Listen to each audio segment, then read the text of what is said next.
How many of you have ever gone out to eat? I'm quite sure many of you have gone out to eat. So how many of you, if you went out to eat, let's say you're sitting in a restaurant and you're waiting for your food, it's taking a while because they're preparing your food. And so you're okay with that because you want it to be prepared right. You want it to be well done and cooked, right? So how many of you, if they brought out, when the waiter finally does bring your food out and brings it to your table, you expect it to be piping hot, but you take a bite of your food and your food is not even hot. Your food is warm.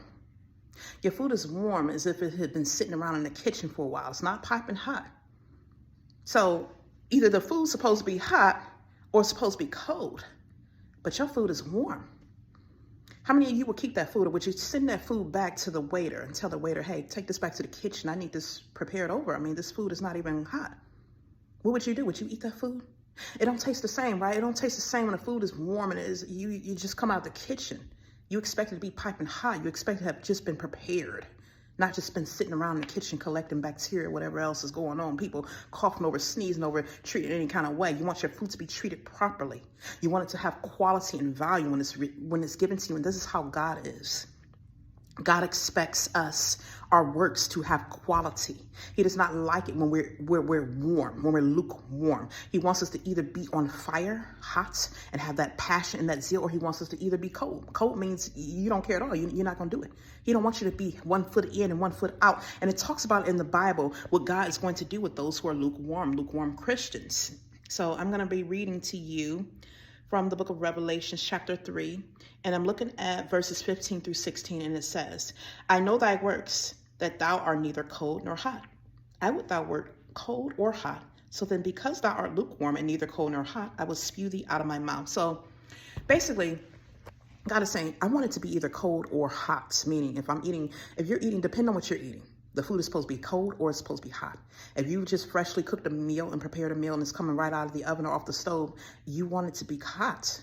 Okay, you want to be able to taste that it was just freshly prepared and made. Or if you have something that's supposed to be cold, like ice cream, you want it to be cold. You don't want something that's lukewarm, meaning it has a displeasing taste. You're not pleased with it. It does not pleasure you. It does not tantalize your taste buds because now you don't like it. You don't like this because it's in between. And so this is what God is talking about. We're not talking about food. As you know, this is an analogy.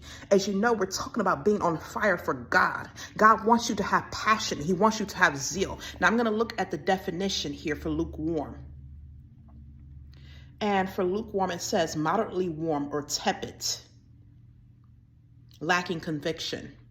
Tepid is moderately warm, lacking in passion, force, or zest. So, meaning you don't have the passion behind it. Many of you, when you become bored or you become complacent and you're at the same level. This is why the enemy likes to keep us in one spot. He does not want us to move forward because, see, when people are standing, I talked about this before, when you're fighting against God's will, in that video I wrote about fighting against the will of God, when you stay in one place, because see, this is what the devil tries his hardest to keep you at one place, in one spot, because he does not want you to move forward. As you know, when you've been doing something for so long and you're not progressing, you're going to get complacent. You're going to become stagnated, meaning you're going to lose your zest and your zeal. You're going to lose your passion, your excitement, because you're so used to this. And this is why God is constantly promoting his people. He's constantly He's constantly pushing us to stretch forward and move to that next level so we can continue to grow in him, so we can be presented with more and more challenges, so we can continue to have our excitement. He wants us to continue to keep that excitement. It's just like a marriage. How many of you want you want to marry a spouse who got their suitcases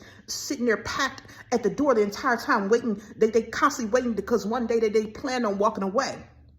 They got 1 foot in the marriage. They're not fully committed.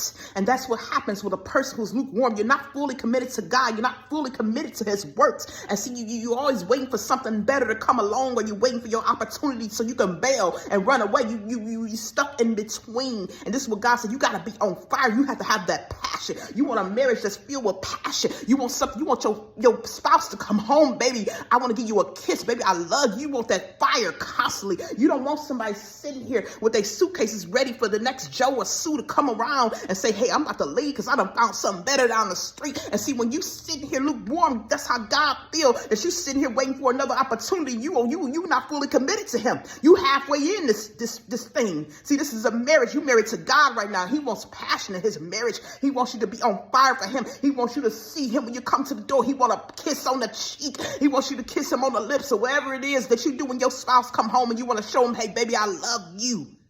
You want that passion and that fire.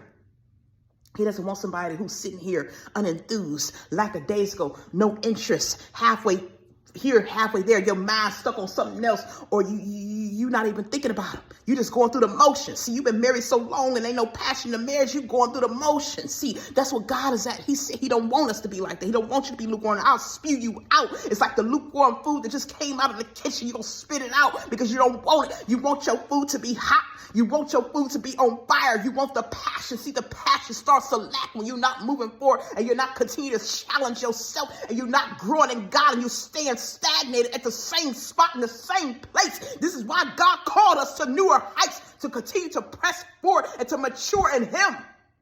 You see, when you're not mature, you got one foot in the kingdom and one foot out. You not over here. Now we don't know where you stand. Because you got your foot over here, you dabbling a little bit of sin over here, you dabbling a little this over there, you serving this idol over here, you serving this God over there. And see, God said you need to make your mind up, because I don't know if you with me or you not. I don't know if you for me or you against me. Because see, you straddling the fence right now. You over here one day, you over there another day, and you don't have no passion. When you come to me, when you present your arms to me, you're not eager, you're not excited. When you go to church, you just move your lips, but you're not truly worshiping me. You're sitting there, you're giving a half-hearted amen and a half-hearted shout, and you're clapping your hands, but you ain't filled with no fire. See, you gotta praise from your heart. You gotta praise from the spirit. Your soul gotta be connected. Your spirit gotta be in sync with me. And that's what God's saying. See, half of you ain't even enthused no more. You just doing this and you just going through the motions because see, you feel like you stuck and you gotta do this and you tired. You ain't got no zest. So you gotta get your fire back.